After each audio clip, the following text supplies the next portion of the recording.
ਤੇ ਮੈਂ ਕੁਝ ਕੁ ਜਿਹੜੇ ਹਾਈਕੂ ਤੁਹਾਡੇ ਨਾਲ ਸਾਂਝੇ ਕਰ ਲੈਣਾ। ਕੋਸ਼ਿਸ਼ ਮੈਂ ਇਹ ਕਰਾਂਗਾ ਵੀ ਉਹ ਹਾਈਕੂ ਨਾ ਬੋਲਾਂ ਜਿਹੜੇ ਪਹਿਲਾਂ ਬੋਲੇ ਗਏ ਨੇ। ਇੱਕ ਚੀਜ਼ ਹੈ, ਮੈਂ ਤੁਹਾਨੂੰ ਫਰਕ ਥੋੜ੍ਹਾ ਜਿਹਾ ਦੱਸਦਾ ਹਾਈਕੂਆਂ ਦਾ। ਇੱਕ ਪਰੰਪਰਾਗਤ ਹਾਈਕੂ ਜਿਹੜਾ ਜਿਸ ਤਰ੍ਹਾਂ ਕਿ ਪਹਿਲਾਂ ਕਿਹਾ ਜਾਂਦਾ ਵੀ ਇਹੋ ਜਿਹਾ ਹਾਈਕੂ ਲਿਖਣਾ ਚਾਹੀਦਾ, ਉਹ ਇਹ ਆ ਵੀ ਅੱਖਰਾਂ ਦੇ ਨਾਲ ਤੁਸੀਂ ਇੱਕ ਤਸਵੀਰ ਬਣਾਉਣੀ ਆ। ਉਹ ਜਿਹੜਾ ਪਰੰਪਰਾਗਤ ਹਾਈਕੂ ਹੈਗਾ, ਉਹਦੇ ਵਿੱਚ ਉਹਦੀ ਉਦਾਹਰਨ ਮੈਂ ਆਪਣਾ ਇੱਕ ਹਾਈਕੂ ਦੇ ਦਿੰਦਾ। ਉਹ ਇਹ ਆ, ਘਣਾ ਬਿਰਖ ਸਿਰ ਉੱਪਰ ਚੱਕੀ ਖੜਾ, ਸਿਰ ਉੱਪਰ ਚੁੱਕੀ ਖੜਾ ਮਗਦਾ ਸੂਰਜ। ਘਣਾ ਬਿਰਖ, ਇਹ ਮੈਂ ਪਾਰਕ 'ਚ ਬੈਠਾ ਸੀ, ਤੁਹਾਨੂੰ ਮੈਂ ਦੱਸ 128 ਵਾਲੀ ਜਿਹੜੀ ਪਾਰਕ ਆ ਉੱਥੇ ਬੈਠਾ, ਅਤੇ ਮੈਂ ਜਿਵੇਂ ਕਾਇਨਾਤ ਵੱਲ ਜਦ ਨਜ਼ਰ ਜਾਂਦੀ ਆ ਤਾਂ ਮੈਂ ਦੇਖਿਆ ਇੱਕ ਰੁੱਖ ਦੇ ਉੱਤੇ ਜਿਵੇਂ ਸੂਰਜ ਮੈਨੂੰ ਐਂ ਲੱਗਿਆ ਜਿਵੇਂ ਬੈਠਾ ਹੈਗਾ। ਅਤੇ ਉਸੇ ਸਮੇਂ ਮੈਂ ਇਹ ਰਚਨਾ ਜਿਹੜੀ ਕੀਤੀ, ਘਣਾ ਬਿਰਖ ਸਿਰ ਉੱਪਰ ਚੁੱਕੀ ਖੜਾ ਮਗਦਾ ਸੂਰਜ। ਹੁਣ ਸਿੰਬਲ ਤਾਂ ਦਰਖਤ ਦਾ ਹੈਗਾ, ਪਰ ਜਦੋਂ ਤੁਸੀਂ ਇਹਨੂੰ 2-4 ਵਾਰ ਫੇਰ ਪੜ੍ਹਦੇ ਹੋ, ਸਾਡੇ ਘਰ ਦੇ ਮੇਰੇ ਫਾਦਰ ਜਾਂ ਸਾਡੇ ਕੋਈ ਵੀ ਫਾਦਰ ਫਿਗਰ ਹੈਗੀ ਆ ਘਰ ਦੇ ਵਿੱਚ, ਉਹ ਘਣਾ ਬਿਰਖ ਬਣ ਕੇ ਸਾਡੀਆਂ ਮੁਸੀਬਤਾਂ ਦੇ ਸਾਰੇ ਸੂਰਜ ਦੀ ਜਿਹੜੀ ਸੇਕ ਆ ਉਹ ਆਪ ਸਹਾਰ ਕੇ ਸਾਨੂੰ ਛਾਂ ਦਿੰਦੇ ਆ। ਸੋ ਇਸ ਤਰ੍ਹਾਂ ਦੀ ਜਿਹੜੀ, ਇਹ ਤਾਂ ਹੋ ਗਿਆ ਪਰੰਪਰਾਗਤ ਹਾਈਕੂ। ਅਤੇ ਜਿਹੜੀਆਂ ਮੈਂ ਇਹਦੇ ਵਿੱਚ ਕਹਿੰਦਾ ਵੀ ਮੈਂ ਖੁੱਲ੍ਹਾਂ ਕਿਹੜੀਆਂ ਲਈਆਂ ਨੇ, ਖੁੱਲ੍ਹਾਂ ਇਹ ਨੇ, ਉਹ ਇਹ ਆ ਮੇਰੇ ਇੱਕ ਹਾਈਕੂ, ਉਹਦੀ ਮੈਂ ਉਦਾਹਰਨ ਦਿੰਦਾ। ਥੋੜ੍ਹਾ ਜਿਹਾ ਮੈਂ ਫਲਸਫਾ ਵਿੱਚ ਲਿਆਉਣ ਦੀ ਕੋਸ਼ਿਸ਼ ਕੀਤੀ ਆ, ਪਰ ਅੰਤ 'ਤੇ ਚੁੱਪ ਜ਼ਰੂਰ ਆਊਗੀ। ਜਿਹੜੀ ਉਹ ਅਜਮੇਰ ਰੋਡੇ ਉਹਨਾਂ ਨੇ ਕਿਹਾ ਨਾ ਵੀ ਇਹਦਾ ਚੁੱਲ੍ਹੇ ਬਲਦੀ ਚਿਖਾ 'ਚ ਬਲਦੀ ਅੱਗ ਦਾ ਕੰਮ ਨਾ ਮੁੱਕੇ। ਹੁਣ ਚੁੱਲ੍ਹੇ ਬਲਦੀ ਅੱਗ ਆ ਜਿਹੜੀ, ਉਹ ਜੀਵਨ ਦਾਨ ਦੇ ਰਹੀ ਆ। ਚਿਖਾ 'ਚ ਬਲਦੀ ਜਿਹੜੀ ਅੱਗ ਆ, ਜੀਵਨ ਦਾ ਅੰਤ ਕਰ ਰਹੀ ਆ।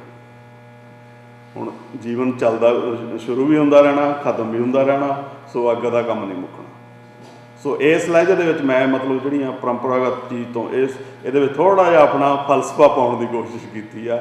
ਇਹ ਥੋੜ੍ਹੀਆਂ ਜਿਹੀਆਂ ਮੈਂ ਖੁੱਲ੍ਹਾਂ ਲਈਆਂ ਨੇ, ਅਤੇ ਇਹਦੇ ਨਾਲ ਕੁਝ ਕੁ ਮੈਂ ਵਿਅੰਗ ਚੋਟਾਂ ਵੀ ਇਹਦੇ ਵਿੱਚ ਕਰਨ ਦੀ ਕੋਸ਼ਿਸ਼ ਕੀਤੀ ਆ, ਉਹ ਵੀ ਖੁੱਲ੍ਹ ਆ ਮੇਰੀ। ਇੱਕ ਹੁਣ ਮੈਂ ਕਿਸੇ ਦੇ ਘਰ ਪਹੁੰਚਿਆ ਤਾਂ ਉੱਥੇ ਲੰਘਦਾ ਮੇਰੇ ਦੇਖਿਆ ਤਾਂ ਉਹ ਮੈਂ ਤਸਵੀਰ ਦੇ ਉੱਤੇ ਉਂਗਲ ਲਾਈ ਤਾਂ ਉਹ ਜਿਹੜੀ ਧੂੜ ਸਾਰੀ ਦੀ ਸਾਰੀ ਉਸ ਜਗ੍ਹਾ ਤੋਂ ਲੈ ਗਈ।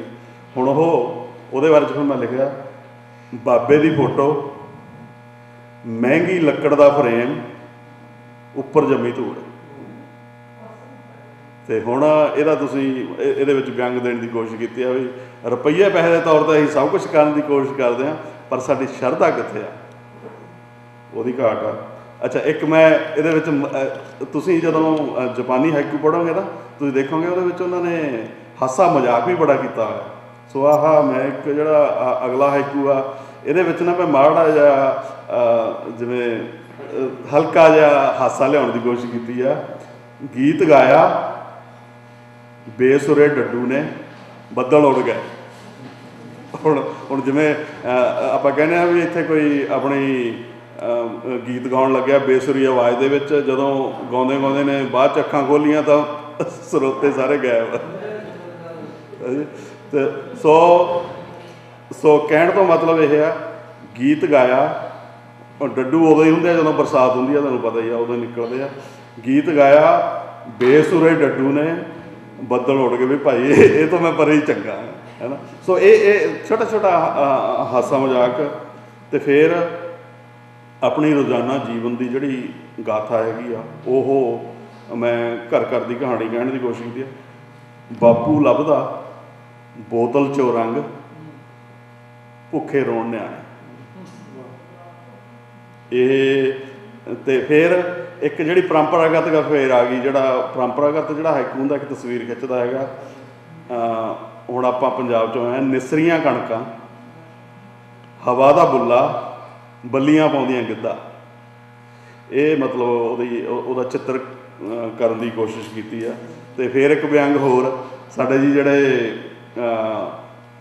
ਲੋਕ ਆਪਣੇ ਆਪ ਨੂੰ ਅਧਿਆਤਮਵਾਦੀ ਕਹਾਉਂਦੇ ਆ, ਜਾਂ ਸੋ ਕਾਲਡ ਦਿਖਾਵਾ ਬਾਹਰ ਇਹ ਕਰਦੇ ਆ ਵੀ ਅਸੀਂ ਤਾਂ ਜੀ ਬਹੁਤ, ਪਰ ਉਹਨਾਂ ਦੀ ਆਪਣੀ ਹਾਲਤ ਕੀ ਆ, ਉਹ ਹੈਗਾ ਬਾਪ ਜਥੇਦਾਰ ਪੁੱਤਰ ਕੰਨੀ ਮੁੰਦਰਾਂ ਕੱਟੇ ਹੋਏ ਵਾਲ। ਸੋ ਇਹ ਉਹਦੇ 'ਤੇ ਵਿਅੰਗ ਅਤੇ ਇੱਕ ਦੋ ਮੈਂ ਹੋਰ ਤੁਹਾਡੇ ਨਾਲ ਕਰਕੇ ਤੇ ਮੈਂ ਫਿਰ ਛੁੱਟੀ ਲਵਾਂਗਾ। ਪਾਣੀ ਉੱਪਰ ਛੱਲ, ਜੀਭ ਤੋਂ ਤਿਲਕੀ ਗੱਲ, ਢਾਹ ਲੈਂਦੀ ਹੈ ਮੱਲ। ਪਾਣੀ ਉੱਪਰ ਛੱਲ, ਜੀਭ ਤੋਂ ਤਿਲਕੀ ਗੱਲ, ਢਾਹ ਲੈਂਦੀ ਹੈ ਮੱਲ। ਆਹ ਹਾਈਕੂ ਪੰਜਾਬ ਦੇ ਵਿੱਚ ਲਿਖਿਆ ਸੀ ਜਦੋਂ ਸਵੇਰ ਨੂੰ ਆਪਾਂ ਨਾ ਉੱਥੇ ਲਾਊਡ ਸਪੀਕਰ, ਵੈਸੇ ਤਾਂ ਉਹ ਐਂ 4 ਗੁਰਦੁਆਰਿਆਂ ਦਾ ਚਾਰੇ ਪਾਸੇ ਵੱਖਰਾ ਵੱਖਰਾ ਕੀ ਬਾਣੀ ਆ ਰਹੀ ਹੁੰਦੀ ਆ, ਪਰ ਇਹਨੂੰ ਮੈਂ ਦੂਜੇ ਰੂਪ 'ਚ ਲਿਆ। ਰਾਤੀ ਦਾਦੀ ਦੀ ਲੋਰੀ, ਫਿਰ ਸੁਪਨੇ 'ਚ ਪਰੀਆਂ, ਸਵੇਰੇ ਹਵਾ 'ਚ ਗੁਰਬਾਣੀ। ਅਤੇ ਇੱਕ ਇੱਥੇ ਆ ਵੀ ਥੋੜ੍ਹਾ ਜਿਹਾ ਪਰੰਪਰਾਗਤ ਹਟ ਕੇ ਹੈਗਾ। ਇੱਕ ਜਹਾਜ਼ ਹਵਾ ਵਿੱਚ ਉੜਿਆ, ਪੁੱਤ ਪਰਦੇਸੀ ਹੋਏ। ਅਤੇ ਇੱਕ ਲਾਸਟ ਵਨ ਹੁਣ ਜਿਹੜਾ ਮੈਂ ਕਹਿਣਾ, ਆਪਣੇ ਅੱਜ ਕੱਲ੍ਹ ਤਾਂ ਜਿਹੜਾ ਦਾਜ ਬਣਿਆ ਬਣਾਇਆ ਖਰੀਦਿਆ ਜਾਂਦਾ, ਪਰ ਪੁਰਾਣੇ ਜ਼ਮਾਨੇ ਤੁਹਾਨੂੰ ਪਤਾ ਵੀ ਜਿਹੜਾ ਦਾਜ ਕੁੜੀਆਂ ਜਦੋਂ ਥੋੜ੍ਹੀਆਂ ਜਿਹੀਆਂ ਚੱਲਦੀਆਂ ਫਿਰਦੀਆਂ ਹੋ ਜਾਂਦੀਆਂ ਉਦੋਂ ਹੀ ਆਪਣਾ ਦਾਜ ਬਣਾਉਣਾ ਸ਼ੁਰੂ ਕਰ ਦਿੰਦੇ ਸੀ, ਕੱਢਦੀਆਂ ਸੀ ਆਪਣੀਆਂ ਚਾਦਰਾਂ ਜਾਂ ਹੋਰ ਕੁਛ। ਉਹ ਇੱਕ ਹੱਥ ਵਾਲੀ ਪੱਖੀ ਹੁੰਦੀ ਸੀ, ਆਪਾਂ ਹੁਣ ਵੀ ਜਿਹੜੀ ਚੱਲਦੇ ਆ ਨਾ, ਹੱਥ ਵਾਲੀ ਪੱਖੀ, ਉੱਪਰ ਕੱਢਿਆ ਫੁੱਲ, ਨਾਲੇ ਖੁਸ਼ਬੂ ਨਾਲੇ ਪਾਉਣ।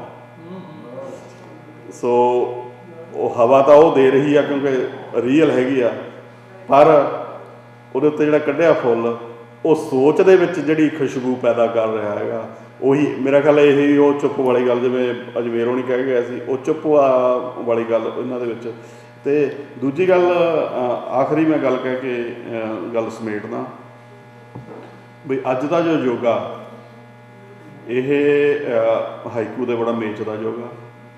ਅਤੇ ਜਿਸ ਤਰ੍ਹਾਂ ਪਹਿਲਾਂ ਇਹ ਵੀ ਕਿਹਾ ਗਿਆ ਵੀ ਪੰਜਾਬੀ ਦੇ ਵਿੱਚ ਤਾਂ ਆਲਰੇਡੀ ਹਾਈਕੂ ਹੈਗੇ ਨੇ, ਪਰ ਉਹਨੂੰ ਵੱਖਰਾ ਨਾਮ ਦਿੱਤਾ ਗਿਆ।